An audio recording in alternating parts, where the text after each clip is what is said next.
അതെ, ഈ സ്ത്രീകളുണ്ടല്ലോ വണ്ടികളോട് ഉപമിക്കുന്നവരോട് എനിക്കൊരു കാര്യം പറയാനുണ്ട്. എന്താ എന്നല്ലേ, ചിലർ പറയാറുണ്ട് ആ BMW ഉണ്ടല്ലോ അതിങ്ങനെ ഓടിക്കുമ്പോൾ ഭയങ്കര രസമാണ്. പക്ഷെ അത് കുറച്ച് നാള് ഓടിച്ചു കഴിഞ്ഞാല് പിന്നെ ബോറടിക്കും, പിന്നെ ഒരു മടുപ്പ് വരും എന്നൊക്കെ. ഇതെല്ലാം സ്ത്രീകളെ ഉപമിക്കുന്നതാണ്. പൊന്നു പുരുഷന്മാരെ, നിങ്ങളോട് ഞാനൊന്ന് ചോദിക്കട്ടെ, നിങ്ങൾക്ക് മാത്രമാണോ ഈ മടുപ്പും ഈ വെറുപ്പും ഈ ദേഷ്യവും എല്ലാം വരുന്നത്? ഞങ്ങളെപ്പോലെയുള്ള സ്ത്രീകൾക്കും വിവാഹം കഴിഞ്ഞാല് നിങ്ങളെപ്പോലെയുള്ള ഇങ്ങനെ മടുപ്പ് വരുന്ന മൊയന്തുകളോട് നമ്മൾക്കൊരു മടുപ്പ് വരൂലേ സുഹൃത്തെ?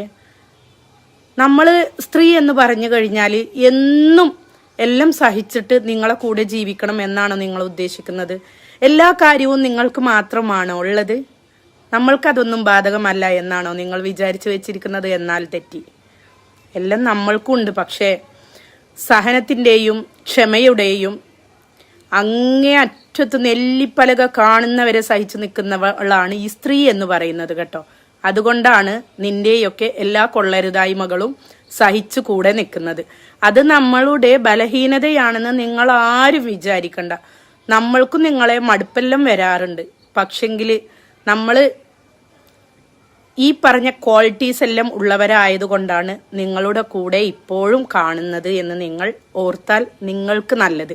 നിങ്ങൾ അങ്ങനെ പല അംബാസിഡറും അല്ലെങ്കിൽ BMW എല്ലാതും നോക്കി പോകുമ്പോൾ നമ്മൾക്കും അത് ബാധകമാണ് എന്നുള്ളത് നിങ്ങൾ വിചാരിച്ചാൽ നന്ന്.